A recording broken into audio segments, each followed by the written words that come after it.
Assalamualaikum warahmatullahi wabarakatuh. Saya Julian Alanso dari kelompok Remedi Biologi akan mewakili teman saya sebagai pembuka dan memperkenalkan anggota kami. Yang pertama ada Adriansyah, yang kedua ada Bayu, yang ketiga ada saya sendiri Julian Alanso, dan yang terakhir ada Raihan. Kami di sini akan menyampaikan materi tentang sistem pencernaan. Pengertian sistem pencernaan. Sistem pencernaan adalah proses pemecahan makanan menjadi molekul sederhana yang melibatkan organ-organ dan kelenjar-kelenjar pencernaan. Sistem pencernaan ini dibagi menjadi dua jenis, yaitu pencernaan mekanik dan pencernaan kimiawi. Pencernaan mekanik adalah perubahan makanan dari bentuk kasar menjadi halus dengan bantuan gerakan alat-alat pencernaan, yaitu gigi dan lambung. Pencernaan kimiawi adalah pelarutan makanan oleh enzim-enzim pencernaan, mengubah makanan bermolekul besar menjadi molekul kecil. Seperti yang bisa kita lihat, alat-alat pencernaan dibagi menjadi dua, yaitu saluran pencernaan dan kelenjar pencernaan. Saluran pencernaan yang pertama ada mulut. Mulut adalah suatu rongga terbuka tempat masuknya makanan dan air. Mulut biasanya terletak di bagian kepala dan umumnya merupakan bagian awal dari sistem pencernaan lengkap yang berakhir di anus. Mulai terdiri dari gigi, lidah, dan kelenjar ludah. Yang pertama, gigi berfungsi untuk menggigit, mengunyah, mencabik, dan gigi sendiri terdiri dari gigi seri, gigi taring, gigi susu, dan gigi geraham, sehingga makanan menjadi mudah ditelan. Selanjutnya, lidah. Lidah adalah kumpulan otot rangka pada bagian lantai mulut yang dapat membantu pencernaan makanan dengan mengunyah dan menelan. Lidah berfungsi untuk indera pengecap, mengaduk makanan dalam rongga mulut, dan membantu proses penelanan. Selanjutnya ada kelenjar ludah.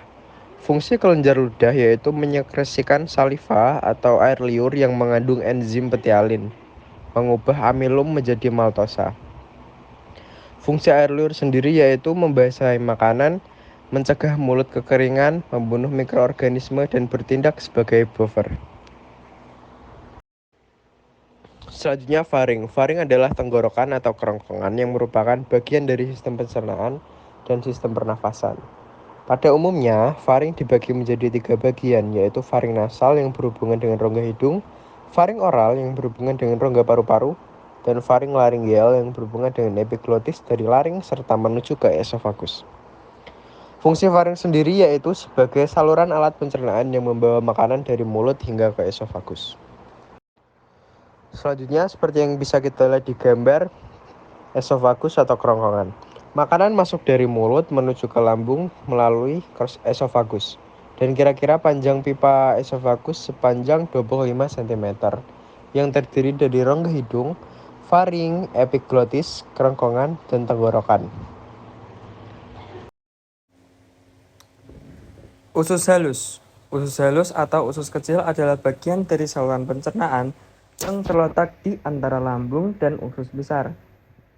Nah, usus halus terdiri dari tiga bagian yaitu usus 12 jari atau duodenum, usus kosong atau jejunum, dan usus penyerapan atau ileum. Usus 12 jari menghasilkan enzim untuk mencerna makanan secara kimiawi. Enzim tersebut yaitu enterokinase, tripsin, erepsin, disakrase, maltose, sukrose, laktose, dan lipase. Selanjutnya ada usus besar. Pengertian dari usus besar merupakan bagian dari sistem pencernaan yang memiliki diameter 3 inci dari panjang sekitar 6 kaki. Panjangnya dibagi dengan beberapa bagian yaitu kolon ascendens, kolon transversorum, kolon descendens, dan kolon sigmoid. Di dalam usus besar memiliki dinding otot yang berkontraksi untuk memindahkan isinya. Fungsi usus besar yang utama adalah sebagai organ tempat sisa makanan, dibentuk menjadi feses yang disimpan dan akhirnya dikeluarkan beberapa saat kemudian. Nah, fungsi usus besar antara lain adalah menyerap kembali air dan menjaga keseimbangan cairan tubuh, menyerap beberapa vitamin, memproses bahan makanan yang belum dicerna di usus kecil seperti serat. Tugas dan cara menjaga kesehatannya.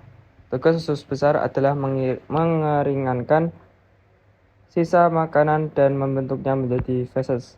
Cara menjaga kesehatan usus besar yaitu yang pertama, mengkonsumsi makanan berserat tinggi seperti kacang-kacangan dan buah-buahan. Yang kedua, membatasi daging merah dan makanan olahan. Yang ketiga, minum air putih yang banyak. Empat, olahraga secara teratur.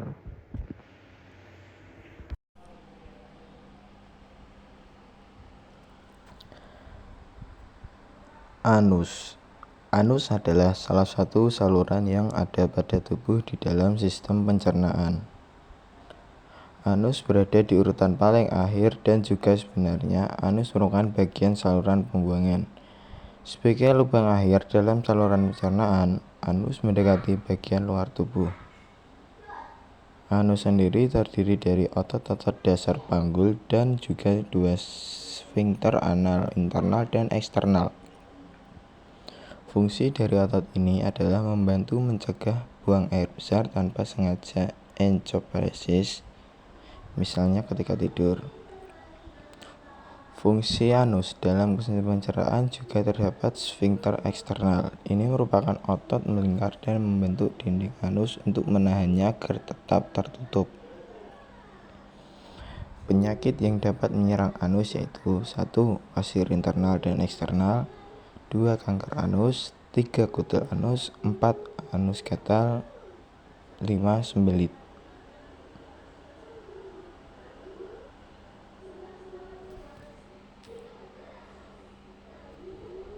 Sekian dari kelompok dadakan kami. Apabila ada kesalahan mohon dimaafkan karena kami ini juga manusia yang tak luput dari kesalahan. Terima kasih. Wassalamualaikum warahmatullahi wabarakatuh.